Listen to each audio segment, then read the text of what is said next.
السلام علیکم ورحمۃ اللہ وبرکاتہ. ولا تقولوا لمن يقتل في سبيل الله اموات بل احياء ولكن لا تشعرون. صدق اللہ العظیم. عشق و آزادی بہار زیست کا سامان ہے. عشق و آزادی بہار زیست کا سامان ہے. عشق میری جان آزادی میرا ایمان ہے.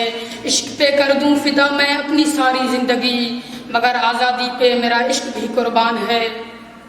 معزز سامعین اور میرے ہم وطنوں اور 70 برس سے مظلوم پر امید کشمیری بھائیوں، السلام علیکم ورحمۃ اللہ وبرکاتہ. معزز سامعین، 23 مارچ 1940 عیسوی کو مسلم لیگ نے ہندوستان کی تقسیم کا مطالبہ پیش کر کے پاکستان کے حصول کی جو تحریک شروع کی تھی، یہ اسی کا پھل تھا.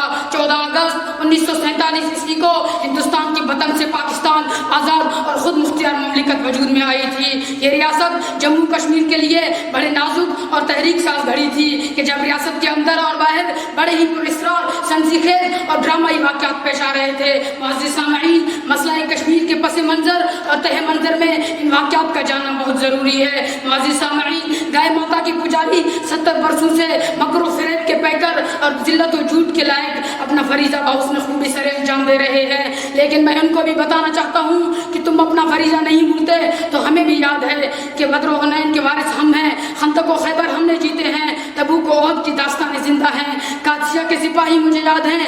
وہ دن دور نہیں، ہاں وہ ہمارے ہی پاکستانی بھائیوں نے افغانستان کے اندر تمہارے جیسے نامرادوں مشرکوں کے کھوپڑیاں پہاڑوں میں دفنائی تھی. ہاں میرے بھائیوں، میں انڈیا کو بتانا چاہتا ہوں کہ تم 370 کو ختم کرو، ہم بھی 313 کا دہرائیں گے. بٹ کے رہے گا ہندوستان، بن کے رہے گا پاکستان. معزز سامعین، میں ان ہندوؤں سے کہنا چاہتا ہوں کہ جب تمہارے پنڈت نہرو نے کشمیر کے اندر اپنی فوجیں اتاری تو تب اس نے سوچا کہ یہ 2 دن کا کھیل ہوگا. لیکن مزہ تو جب ہوا جب مسئلہ کشمیر ایک نہ نکلنے والی ہڈی بن گئی. بھارت تیرے ہاتھوں میں وہ لکیر نہیں، بھارت تیرے ہاتھوں میں وہ لکیر نہیں، کشمیر تیرے باپ کی جاگیر نہیں. بنیو، کشمیر پاکستان کا ہے اور رہے گا.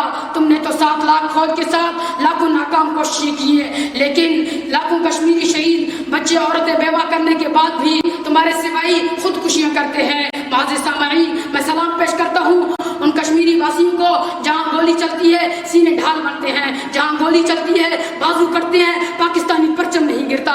جہاں گولی چلتی ہے لاشیں گرتی ہیں، بچے کرتے ہیں، پرچم نہیں گرتا. تم نے کرفیو لگایا، پرچم نہیں گرا. تم نے افضل کو شہید کیا، پرچم نہیں گرا. تم نے قاسم کو شہید کیا، پرچم نہیں گرا. تم نے برہان کو شہید کیا، پرچم نہیں گرا. بلکہ میں اس برہان کو تو سلام پیش کرتا ہوں جس کو تاریخ کچھ یوں یاد کرے گی کہ ایک نوجوان نے پوری بر صغیر کی تاریخ بدل دی تھی. یہ عشق و آزادی بھی ایک عجیب تماشا نکلا، یہ عشق و آزادی بھی ایک عجیب تماشا نکلا. 70 برسوں سے ہر روز نیا جنازہ نکلا.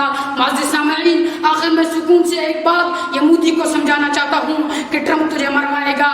ہمارے پاس وہ مجاہدین اور ان کے وہ بیٹے ہیں جو امریکیوں اور روسیوں کی کھوپڑیوں پہ نشانہ بازی سیکھتے ہیں. معزز سامعین، آخر میں دنیا کو ایک پیغام دینا چاہتا ہوں کہ یہ اقوام متحدہ یہود کا بنایا ہوا ایک جال ہے. خدا کی قسم اسرائیل کو چند سالوں میں ملک قرار دیا، لیکن کشمیر کے بارے میں آج تک خاموش ہے. یہ ثالثیاں، یہ بھنگڑے اپنے پاس رکھو. ہم تو صرف نبی صلی اللہ علیہ وسلم کے اس فرمان کی وجہ سے جہاد جاری رکھے ہوئے ہیں کہ جو غزوہ ہند میں شہید ہوا وہ افضل الشہداء اور جو لوٹا وہ غازی بن کے لوٹے گا. بس انشاءاللہ اسی جہاد کی برکت سے کشمیر بنے گا پاکستان. تو کیسے نہ دے گا پاکستان، سارا ہند بنے گا پاکستان. السلام.